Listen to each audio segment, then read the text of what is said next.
Hi, Ryu here. I'm a UX designer and also a founder of RealWorldUX. Today, I wanted to cover this topic. Waymo One, riding a driverless taxi. Okay, let's dive in. I finally had a chance to take a short ride on Waymo One. Waymo One is a commercial driverless taxi service owned by Google. Currently, the service is available only in Arizona Pheonix area. Waymo has an app that you can download. It works pretty much the same as Uber app. You enter a destination, set up a payment method, then request a car. I had to do a few trial and error though. First, I tried to request a service from inside a mall/business complex, and it didn't work. Also, my initial destination brought up a message saying Waymo can only get me to a place that is 5-minute walk away from the destination.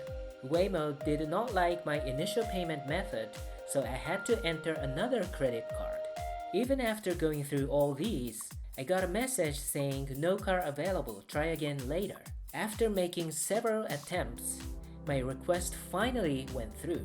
After 3 to 4 minutes, Waymo car arrived. When I opened the door, it greeted me with a welcome message via audio as well as on a touchscreen. Once I got in and buckled my seatbelt, I pressed Start Ride button. Heading to 4985 West Ray Road, which started the autonomous driving. It's definitely kind of a surreal experience to see a car moving with an empty driver's seat. As soon as it started moving, the touchscreen in front of me started displaying a 3D map. The 3D map also showed other surrounding cars as Waymo's sensors detected those. An overall ride was quite smooth. Waymo car stopped at a stop sign, did turns slowly. It even slowed down when driving over a bump on a road.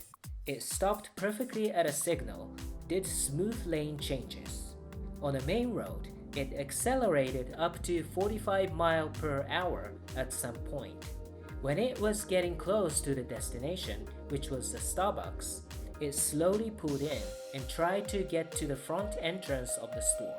As Waymo was maneuvering the parking lot, it detected a large pickup truck blocking the way. Waymo went around and came back again, but the pickup truck was still there. But this time, Waymo approached closely to the pickup truck and waited. The driver of the pickup truck noticed Waymo and moved slightly, but that was still not enough for Waymo to go through. Then the pickup truck made another slight move. At the same time, Waymo yielded. It got very close to the pickup truck, but as the pickup truck slowly passed by, Waymo also managed to get through and stopped right at the front of Starbucks entrance. I was a bit worried about how Waymo was going to handle the pickup truck situation, but it waited and moved patiently. There are 4 physical buttons on the ceiling of the car facing passenger seats: Help, Lock Unlock, Pull Over, and Start Ride. Start Ride button was in blue, being treated as a primary button. There was also an on-screen Start Ride button, but it's a good idea to have a physical button too in case a screen does not work. Once I got out and closed the door, it slowly took off. That was it.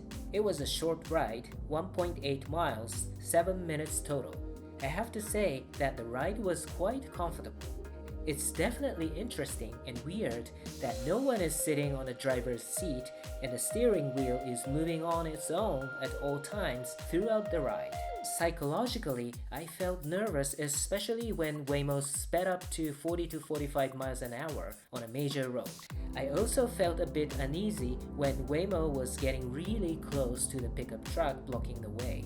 But it's great to be a witness of a transitional state in the history of transportation system. Just like when Henry Ford invented his very first automobile, Ford Quadricycle, also known as the horseless carriage in 1896.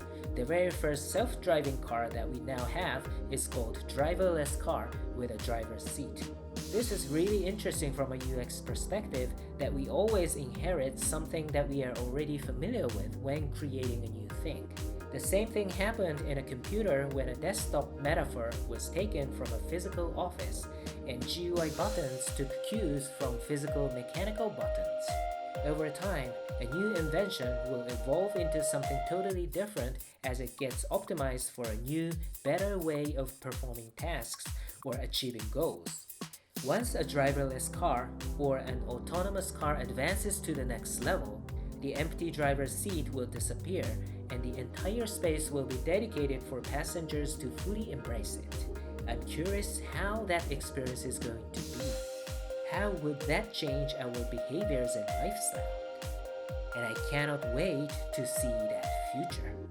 Okay, that's it for today. Thank you very much for watching. If you like it, click like and subscribe. Feel free to put comments, requests, and suggestions. If you haven't downloaded my UX resource map or prototype resource map Lite, go ahead and download those from the link below. Okay, I'll see you in the next video.